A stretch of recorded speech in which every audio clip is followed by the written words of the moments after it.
Assalamualaikum warahmatullahi wabarakatuh. Perkenalkan, nama saya Nurfalisa Aisyah dengan NIM 2310116220039. Tujuan saya membuat video ini adalah untuk memenuhi nilai UAS sejarah sastra yang diampu oleh Ibu Dwi Wahyu Chandra Dewi. Baik, langsung saja ke materi yang pertama. Yang pertama yaitu ada Pujangga Baru. Awalnya, Pujangga Baru adalah sebuah majalah sastra Indonesia yang avant-garde yang diterbitkan pada bulan Juli 1993 sampai dengan Februari 1942. Majalah ini didirikan oleh Amir Hamzah, dan Sultan Takdir Ali Syahbana. Majalah ini mencakup ruang gerak yang semakin luas dan lebih banyak memuat tulisan berbau politik. Setidaknya, Pujangga Baru berhasil menerbitkan 90 edisi dengan berbagai macam novel, cerpen, puisi, serta roman. Baik, materi selanjutnya yaitu ada ciri khas era Pujangga Baru. Yang pertama yaitu puisi jenis balada itu mulai ditinggalkan dan digantikan oleh puisi jenis soneta. Yang kedua, kata-kata yang digunakan untuk puisi itu bersifat indah. Yang ketiga, persajakan adalah sarana kepuitisan utama. Yang keempat, alur novel, roman serta cerpen itu rata-rata bersifat lurus. Yang terakhir, bergaya romantik. Selanjutnya ada tokoh-tokoh pada era Pujangga Baru serta karyanya. Yang pertama yaitu ada Sultan Takdir Ali Syahbana dengan novel beliau yang berjudul Tak Putus di Rundung Malam serta Dia dan Tak Kunjung Padam. Yang kedua ada Amir Hamzah dengan kumpulan puisi yang berjudul Nyanyi Sunyi dan Buah Rindu. Yang ketiga ada Armen Pane dengan novel yang berjudul Jiwa Berjiwa dan Belenggu. Selanjutnya yaitu ada Sanusi Pane dengan puisi beliau yang berjudul Madah Kelana serta Sandiakala Ning Majapahit. Selanjutnya terakhir yaitu ada Jatuh Tengkeng dengan kumpulan puisi yang berjudul Rindu Dendam. Selanjutnya yaitu ada Angkatan 45.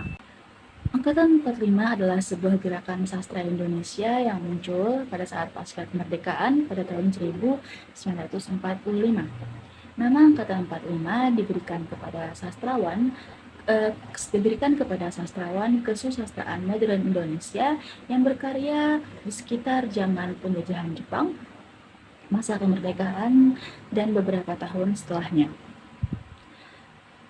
Sesudahnya, H.B. Jassin, seorang kritikus kenamaan Indonesia, melabeli Chairil Anwar sebagai pelopor Angkatan 45. Ciri-ciri Angkatan 45, yang pertama yaitu adalah sastra yang bersifat wajar, karena menggambarkan kehidupan sewajarnya dan memperkenalkan tokoh-tokoh di dalamnya secara dramatis. Yang kedua yaitu tidak mementingkan analisis fisik, tetapi menonjolkan kejiwaan yang melalui percakapan antar tokoh. Yang ketiga yaitu dinamis dan kritis. Yang keempat, ada penghematan dalam kata dan hasilnya lebih ekspresif. Dan angkatan ini ciri-cirinya yang terakhir yaitu adalah sinisme dan sarkasme. Selanjutnya yaitu ada tokoh-tokoh Angkatan 45 beserta karyanya. Yang pertama yaitu ada Chairil Anwar dengan karyanya yang berbentuk puisi yang berjudul Kerikil Tajam, Deru Campur, dan lain sebagainya. Selanjutnya yang kedua yaitu ada Asrul Sani dengan cerpen beliau yang berjudul Wol Lampu dan sajak yang berjudul Anak Laut. Yang ketiga yaitu ada Pramudia dengan karya beliau yang berjudul Bukan Pasar Malam, Di Tepi Kali Bekasi, Mereka yang Dilumpuhkan, Gadis Pantai Keluarga Gerilja, dan lain sebagainya. Yang ketiga yaitu ada Angkatan 66. Nama Angkatan 66 dicetuskan oleh H.B. Jassin melalui sebuah tulisannya yang berjudul Angkatan 66. Adanya protes sosial dan politik dalam sajak-sajak telah menyebabkan Jassin memproklamasikan lahirnya Angkatan 66 melalui tulisannya dalam sebuah majalah Horizon. Angkatan ini lahir bersamaan dengan kondisi politik Indonesia yang mengalami kekacauan akibat merajalelanya paham komunis, serta maraknya penyalahgunaan kekuasaan yang turut menyebabkan polarisasi karya sastra pada masa itu. Selanjutnya itu ada gaya bahasa Angkatan 66, yaitu menegakkan keadilan dan kebenaran berdasarkan Pancasila dan UUD 1945, dan menentang paham komunis. serta mengikis habis lekra dan PKI. Selanjutnya yaitu ada ciri-ciri angkatan 66. Yang pertama yaitu berisi pergolakan, yang kedua bercorak perjuangan anti tirani, yang ketiga pembelaan terhadap Pancasila, yang keempat berisi protes sosial, yang kelima menegakkan keadilan, yang keenam berontak terhadap ketidakadilan, dan yang terakhir mulai dikenal gaya epik pada puisi muncul puisi-puisi balada. Serta yang terakhir yaitu munculnya puisi jenis mantra. Selanjutnya yaitu ada tokoh-tokoh yang ke-66. Yang pertama yaitu ada Taufik Ismail dengan karya beliau yang berjudul Tirani, Benteng, Harmoni, dan lain sebagainya. Yang kedua yaitu ada Gunawan Muhammad dengan karya beliau yang berjudul Asmaranda. Dan yang ketiga ada Sayuni KM dengan karya beliau yang berjudul Nyanyian Tanah Air, Rumah Cermin, dan lain sebagainya. Yang keempat ada Abdul Hadi dengan karya beliau yang berjudul Laut Belum Pasang, Meditasi, dan lain sebagainya. Dan yang terakhir ada Budiman S. Hartoyo dengan karya beliau yang berjudul 15 puisi, Sebelum Tidur, dan lain sebagainya. Yang keempat yaitu ada angkatan 80-an. Angkatan ini muncul karena adanya politik stabilitas security approach, normalisasi kehidupan kampus, dan asas tunggal. Hal ini dikarenakan angkatan ini lahir pada masa pemerintahan Soeharto era Orde Baru yang tentunya politik sangat ketat. Selanjutnya itu ada ciri-ciri angkatan 80-an. Yang pertama yaitu ada puisi yang bercorak spiritual religius. Yang kedua ada sajak mengangkat tema tentang ketuhanan dan mikitisme. Yang ketiga ada menggunakan konsep improvisasi. Dan yang keempat adalah karya sastra itu mengangkat masalah konsep kehidupan sosial yang memuat kritik sosial, politik, dan budaya. Yang kelima ada menuntut HAM seperti kebebasan. Dan yang keenam ada bahasanya realistis. Yang ketujuh memulai memuat pengaruh dari budaya barat. Dan yang terakhir adalah dominasi oleh roman percintaan. Selain itu, angkatan 80 juga memiliki kelebihan dan kekurangan. Yang pertama kelebihannya yaitu adalah memiliki wawasan estetik yang luas. Yang kedua bertema tentang roman percintaan dan kisah hidup sehingga membuat pembaca itu senang dan bahagia ketika membacanya. Yang ketiga yaitu ada menekankan pada pemikiran dan cara penyampaian dalam karya sastra. Yang keempat ada merupakan sastra yang dinamik yang bergerak bersama masyarakat. Yang kelima ada para sastrawan mengikuti perkembangan zaman. Dan yang terakhir ada sastra yang beraliran pop. Selanjutnya ada kekurangan angkatan 80-an. Yang pertama yaitu diwarnai dengan aturan-aturan yang sangat ketat karena dipengaruhi oleh politik. Dan yang kedua ada dipengaruhi proses politisasi. Selanjutnya yaitu ada karya-karya dari beberapa tokoh angkatan 80-an. Yang pertama yaitu ada dari Hilman Harwijaya dengan judul Lulusan, Olga, Keluarga Hantu, dan lain sebagainya. Yang kedua ada Ahmadun Yosi dengan karya beliau yang berjudul Ladang Hijau, Sang Matahari, dan Gajah Menarik. Yang ketiga ada Malagati dengan judul karya beliau yang berjudul Sepotong Hati Tua, Gema Sebuah Hati.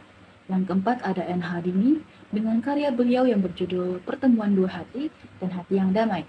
Dan yang terakhir ada Mira Wijaya dengan Sepolos Cinta Dini dan Cinta Tak Pernah Berhutang. Selanjutnya ada karya sastra 2000-an sampai dengan sekarang. Pada tahun 1998, Angkatan Reformasi dimulai atau pada masa kepemimpinan pasca Soeharto. Sastrawan pada Angkatan Reformasi mempertimbangkan keadaan sosial politik yang terjadi akhir tahun 1990-an. Namun, wacana tentang lahirnya Angkatan Reformasi ini gagal. 2002, Kori Layun melempar wacana lahirnya sastrawan Angkatan 2000. Salah satu nama angkatannya adalah sastra Angkatan 2000 atau yang disebut sastra mutakhir. Pada awal tahun 2000-an, terdapat fenomena menarik dari perkembangan fiksi sastra, yaitu munculnya istilah sastrawangi yang kontroversial ini dipicu oleh terbitnya sebuah karya sastra berlatar belakang seksual yang dimana ini ditulis oleh sastrawan muda perempuan. Yang selanjutnya itu ada karakteristik atau ciri-ciri dari sastra 2000-an sampai dengan sekarang. Yang pertama itu ada menggunakan kata-kata maupun frase yang bermakna konotatif. Yang kedua ada banyak menyindir keadaan sekitar baik sosial, budaya maupun politik. Yang ketiga ada kritik sosial sering muncul lebih keras. Yang keempat ada penggunaan estetika baru. Yang kelima munculnya cyber sastra di internet. Yang keenam, bahasa diambil dari bahasa sehari-hari. Yang ketujuh, ada karya cenderung vulgar. Yang kedelapan, ada puisi yang religius. Dan yang kesembilan, ada puisi media sebagai sarana dalam berkarya. Dan yang sembilan, ada sosial media sebagai sarana dalam berkarya. Selanjutnya itu ada karya sastra populer pada tahun 2000-an. Yang pertama itu adalah Laskar Pelangi yang dengan penulis Andrea Hirata. Ada Ayat-Ayat Cinta oleh Habibur Rahman Al-Sijati. Ada Cantik Itu Luka oleh Eka Kurniawan. Ada serial Supernova oleh Dewi Lestari. Dan ada Daun yang Jatuh Tak Pernah Membenci Angin oleh Terelie. Baik, materi selanjutnya adalah peristiwa penting sejarah sastra Indonesia. Yang pertama adalah berdirinya Balai Pustaka. Penerbit ini didirikan oleh Belanda di Jakarta pada tahun 1908 dengan nama Komisi for the Islands and Volkslecture atau dengan nama Komisi Bacaan Rakyat. Namun, beberapa tahun setelahnya, nama ini dirubah menjadi Kantor for the Volkslecture pada tahun 1917 dan kemudian lebih dikenal rakyat dengan nama Balai Pustaka. Balai Pustaka lahir sebagai keresahan pemerintah Belanda terhadap banyaknya bacaan yang berkembang pada masyarakat. Balai Pustaka adalah angkatan yang sangat berpengaruh pada perkembangan perpustakaan baru, terutama yang tertulis menggunakan bahasa Latin. Selanjutnya yaitu ada kelahiran dan konsepsi estetik Angkatan 45. Angkatan 45 lahir pada masa peralihan bangsa, yaitu dari masa penjajahan Jepang menuju kemerdekaan. Para sastrawan Angkatan 45 tampil sebagai pelopor sastra Indonesia modern dengan sebuah dilema budaya. Kelahiran dan konsep estetik Angkatan 45 tercermin dalam karya-karya sastra yang dihasilkan pada masa itu, yang merupakan hasil dari perubahan politik yang mendadak pada masa pendudukan Jepang dan masa revolusi di Indonesia. Yang ketiga yaitu ada muncul istilah Angkatan 66. Tahun 1966 muncul istilah Angkatan 66 yang menandai peristiwa penting dalam bidang sastra. Angkatan 66 memiliki cita-cita untuk melakukan pemurnian pelaksanaan Pancasila dan melaksanakan ide-ide yang terkandung di dalamnya.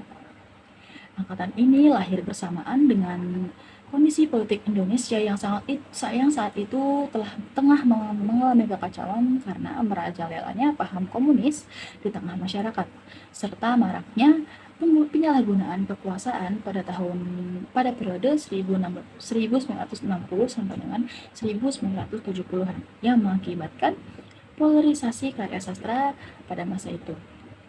Selanjutnya yaitu ada manifest kebudayaan. Munculnya manifest kebudayaan ini menjadi peristiwa penting dalam bidang sastra. Manifest kebudayaan adalah sebuah deklarasi yang dibuat oleh sekelompok penulis dan intelektual Indonesia pada akhir tahun 1963 yang mengusung humanisme universal. Manifesto kebudayaan mengutamakan bentuk kesenian yang mengabdi pada kepentingan rakyat. Manifest ini lahir sebagai respon terhadap dominasi dan tekanan dari golongan yang beraliran realisme sosial yang dipraktikkan oleh seniman yang terhimpun dalam lembaga kebudayaan rakyat atau Lekra. Manifesto ini menolak hubungan antara kebudayaan dan kekuasaan yang dianggap sebagai upaya politisasi gerak kebudayaan. Manifesto kebudayaan dipublikasikan lewat surat kabar, berita Republik, dan majalah sastra Indonesia. Yang terakhir ada majalah Pujangga Baru. Angkatan Pujangga Baru adalah gerakan sastra yang muncul pada tahun 1933 di Indonesia. Angkatan ini dikenal sastra intelektual, nasionalistik, dan elitis, serta dianggap sebagai bapak sastra modern Indonesia. Peran Angkatan Pujangga Baru dalam sejarah sastra Indonesia sangat signifikan. Mereka melahirkan banyak sastrawan dan penyair terkemuka yang karyanya masih dikenal hingga kini. Karya sastra pada angkatan ini mulai menyinggung masalah nasionalisme, kesadaran bangsa, emansipasi, dan politik, sehingga memberikan kontribusi penting dalam pengembangan karya sastra Indonesia. Materi yang terakhir yaitu fenomena sastra koran, sastra perempuan, dan sastra populer. Yang pertama ada sastra koran. Sastra koran adalah sebutan untuk karya sastra seperti cerpen, puisi, dongeng, dan sebagainya yang diterbitkan di media koran. Publikasi karya sastra melalui koran sudah sangat lama terjadi di Indonesia. Hampir semua sastrawan Indonesia memanfaatkan koran sebagai media untuk mengiklankan karya dan nama mereka kepada publik. Dan sastra koran bagi penulis adalah membuka jalan bagi para penulis untuk lebih bersemangat menuangkan ide-ide imajinya. Hal itu tentu didorong oleh keinginan agar karyanya bisa dinikmati oleh para pembaca. Yang selanjutnya itu ada karya sastra koran. Yang pertama ada Jatuh dari Cinta oleh Beni Amas. Selanjutnya ada Satu Hari Bukan di Hari Minggu oleh Yeti AKA. Yang ketiga ada Pelangi Sastra. Yang keempat ada Interpretasi Dunia Sastra. Selanjutnya ada Sastra Perempuan. Sastra perempuan, di dalam karya sastra perempuan adanya kebebasan ruang gerak perempuan untuk menulis apa saja. Hal ini membuktikan ruang bagi perempuan untuk berkarya jauh lebih baik dan mendapatkan tempat dibandingkan dengan masa-masa awal kelahiran sastra Indonesia. Fenomena sastra perempuan adalah feminis dari pejuang emansipasi perempuan ingin mendudukkan eksistensi perempuan dalam kesetaraan gender. Sehingga saat ini sastra tidak hanya digeluti oleh kaum laki-laki dengan ideologi patriarkinya. Dan perempuan tidak lagi sekadar menjadi pemeran dalam karya sastra, tetapi juga turut memberikan pengaruh besar terhadap karya sastra. Wanita yang dulu dipandang sebelah mata dan hanya dijadikan sebagai objek semata, kini menjadi pelaku perubahan. Selanjutnya ada karya dan tokoh sastra perempuan. Yang pertama yaitu ada dari Ayu Utami dengan buah karya yang berjudul Saman dalam bentuk novel. Selanjutnya ada Dewi Lestari dengan buah karya yang berjudul Supernova. Ada N. Hadini dengan buah karya yang berjudul Merdeka dan Merah Putih. Ada Laila S. Chudori dengan buah karya yang berjudul Pesan Sebatang Pohon Pisang dalam bentuk cerpen. Dan yang terakhir ada Jenar Maisa Ayu dengan buah karya beliau yang berjudul Lintah dalam bentuk cerpen. Dan yang terakhir ada sastra populer. Sastra populer adalah karya sastra yang cenderung menggunakan bahasa sehari-hari di kalangan remaja. Karya ini sering disebut karya pop. Sastra populer merupakan bentuk-bentuk sastra yang mempunyai akar pada kebutuhan cara berpikir, pengetahuan, problema, dan selera orang-orang. Sastra populer juga mempunyai sifat yang mudah dibaca karena penyampaiannya yang lebih santai. Yang terlihat hanya masalah itu-itu saja. Sastra populer kini tidak dapat dipisahkan dengan kebudayaan populer, karena sastra populer terlahir dengan rasa semangat kebudayaan populer.